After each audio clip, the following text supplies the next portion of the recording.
Today on UI7 Newsbreak. With a lot of anticipation, Attorney General Jeff Sessions has resigned from his position in the White House.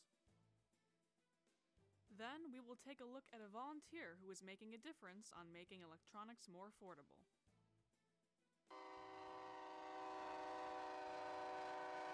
Plus, we will also get a close look at a new building development that is in the works that will increase student housing. Your UI7 Newsbreak starts now. Good morning, I'm Ariel Majewski. And I'm Steve Moody. Last night there was a shooting in a California bar which left 12 dead and about a dozen injured. The identified shooter is a U.S. Marine Corps veteran. The suspected gunman is identified as Ian David Long, who police pronounced dead at the scene. The shooting happened inside the Borderline Bar and Grill in Thousand Oaks, California. According to the sheriff, Long used a legally purchased .45 caliber Glock during the shooting. President Trump tweeted out his condolences to those involved in the shooting. One of the people killed in the shooting was the first police officer to enter the bar, Sergeant Ron Helis, a 29-year veteran. Yesterday night, Supreme Court Justice Ruth Bader Ginsburg fell in her office and sustained fractures in her ribs. Ginsburg is 85 and is receiving treatment this morning at George Washington University Hospital. Ginsburg is the oldest member in the Supreme Court, and her health has been a matter of speculation within recent years. Her fall caused her to have 3 broken ribs. Back in 2012, Ginsburg also fractured 2 of her ribs in a fall and did not disclose the injury to the public until months later. There are no other updates on her current health. Immediately following the midterm elections, President Trump has had Attorney General Jeff Sessions resign from his position at the White House. This is due to Sessions recusing himself from control of the investigation regarding the Russian interference in the 2016 election. Sessions wrote a letter to Trump saying that he had been honored to serve as Attorney General, and it also says how the president asked Sessions to resign from his position. On Wednesday, Trump tweeted in regards to Sessions' resignation, announcing that the former Chief of Staff to Sessions, Matthew G. Whitaker, will be replacing him. During the press conference, when Trump announced Sessions leaving the White House, he briefly brought up the Attorney General's resignation, but quickly goes into other topics. We're looking at different people for different positions. You know, it's very common after the midterms. So far, Matthew G. Whitaker is set to take Jeff Sessions' position as the Attorney General. According to a Justice Department official, Whitaker would assume authority in the special counsel probe in the 2016 Russian election interference. When President Trump made the announcement of the resignation, he talked about pushing back against the FBI investigation, as well as his tax returns. I'm on a very continuous audit because there are so many companies, and it is a very big company, far bigger than you would even understand. But it's a great company, but it's big, and it's complex. Sessions' resignation is due to his decision to recuse himself from the FBI investigation on President Trump. In an earlier interview, the president shared his opposition to this decision. He took the job, and then he said, I'm going to recuse myself. I said, what kind of a man is this? In Champaign, this is Will Bro, UI7 News. New houses mean new lights, new noises, and new neighbors. UI7's Jacob Diaz visited the site of a proposed housing development in Champaign to see how else the project might affect the surrounding community.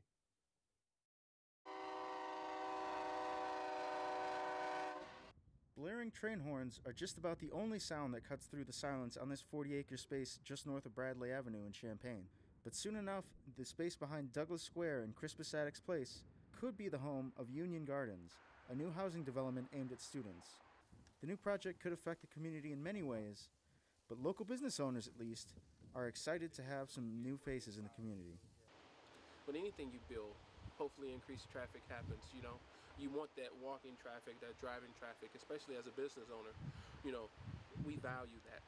McDonald thinks that having more people in the community won't just help local businesses like his Wooden Hog Barbecue, but it could also help increase traffic at the local library. But not everyone's quite as fired up about all that extra traffic as McDonald is. But according to Jeff Marino of the Champaign Planning and Development Department, the local community has nothing to worry about when it comes to traffic. In this case, 4th Street and Bradley and 5th Street and Federal will likely be able to accommodate all of the traffic pretty easily. Some have wondered how the influx of students might potentially mix with the mostly black neighborhood. But both Marino and McDonald are positive about what the new demographic could bring to the area.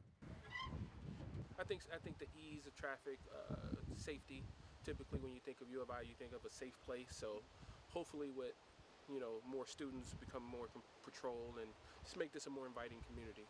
The Union Gardens project is still pending approval from the Champaign City Council to begin construction. In Champaign, I'm Jacob Diaz, UI7 Newsbreak. The Barnett Park District helps kids fall into the recycling routine this autumn season.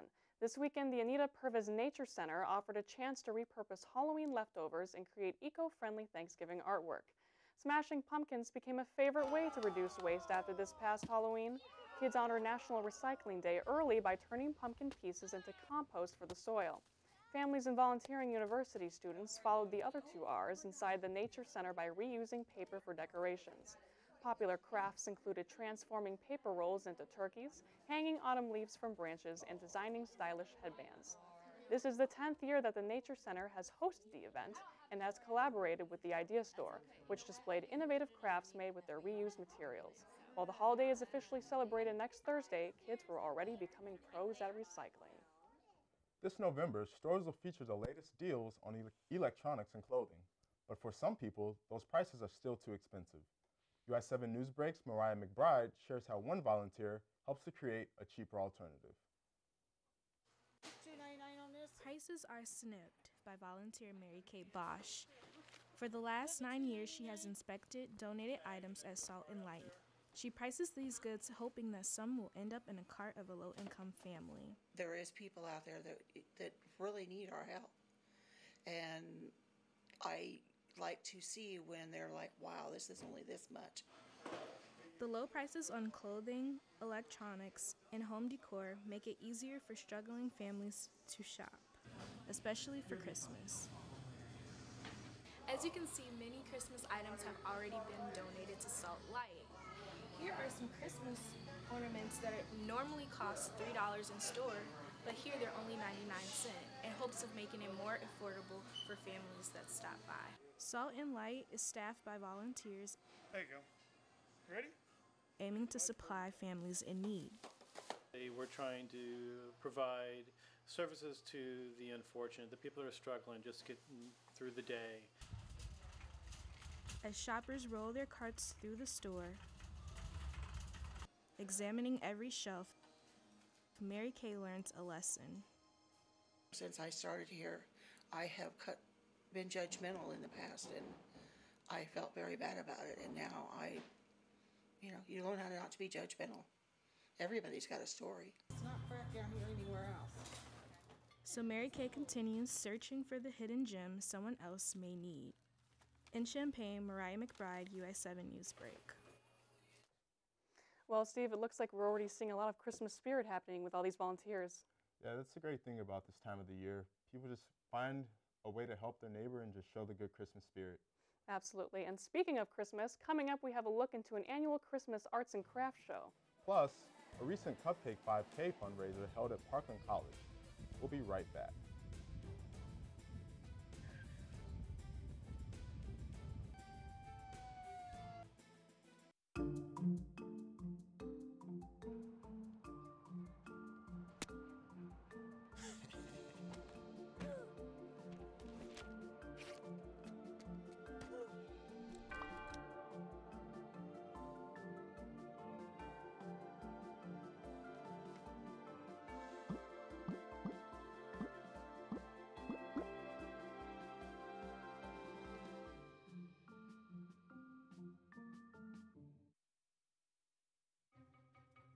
Me and my boy Matt had it good.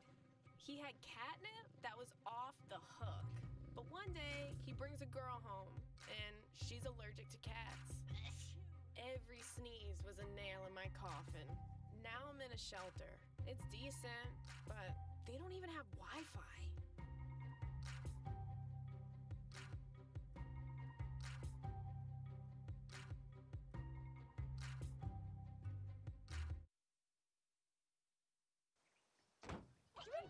They'll test you. Try to break your will.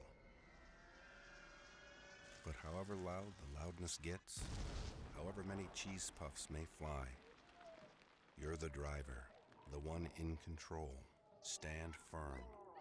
Just wait. and move only when you hear the click that says they're buckled in for the drive. Never give up till they buckle up. Sure, I look cute now, but when my owner lost his job, it was rough. I was living on the street, and one night, me and this Cocker Spaniel got into it so bad, I wound up looking like an ice cream cone. I cried a little bit, but thankfully I got rescued, so I'm running, I'm jumping, all back to my old self, and I'm ready to give unconditional love, even if you put a lampshade on my head.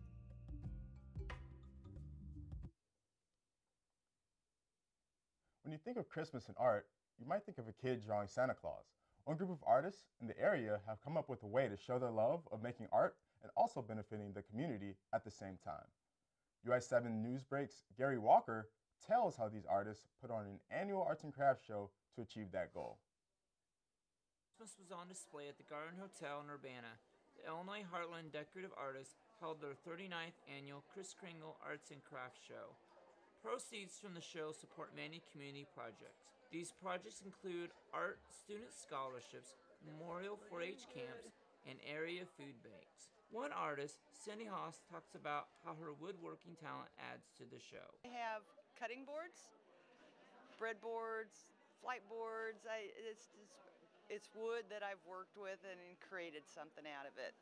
The art group also helps those dealing with grief.